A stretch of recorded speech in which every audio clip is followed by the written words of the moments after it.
বাবা, কালকে তে বোন না খায় আছে, আজকেও কি খাওয়াবা না? বাপরে, মানুষের কাছে কাম করে আর কয় টাকা বা পাই? দাঁড়া তুই। এলো, এখানে 30 টাকা আছে, এটা দিয়ে তোর বোনের একটা দুধ কিনে খাওয়া যা। ঠিক আছে বাবা। বাবা, তুমি আজকেও বাসায় যাবা না? জামু রে বাপ, দেখোস না খেত ভর্তি ঘাস উঠে রয়েছে, এটি পরিষ্কার করে তারপর বাসায় যামু। কিরে, তোর না দুধ আনতে দিলাম, দুধ কি করছস? আসলে তো বাবা হয়েছিল কি, যাক আল্লাহর রহমতে আমার বোনটার খাবার ব্যবস্থা হলো।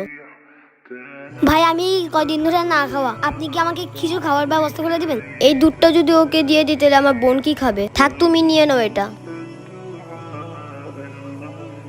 এই জন্য বাবা খুব আমার খারাপ লাগছে। ঠিক আছে বাবা।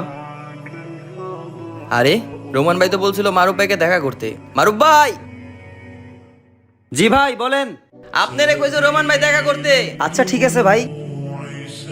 ঠিক আছে ভাই। ভাই, আপনি নাকি আমারে ডাকছিলেন? জি ভাই, ডাকছিলাম। জি ভাই বলেন। ভাই আমি তো কয়েকদিনের জন্য জামাতে যাচ্ছি, তো ভাবলাম আমার ছাগলগুলো আপনার কাছে রেখে যাই। এগুলো দিনে 5 থেকে 6 লিটার দুধ দেয়, এগুলো বেচে আপনিও চলতে পারবেন, কিছু জমাইতেও পারবেন। ঠিক আছে ভাই। আসি ভাই তাইলে। দেখছো বাবা, গরিব মানুষের পাশে থাকলে আল্লাহর সাথে থাকেন।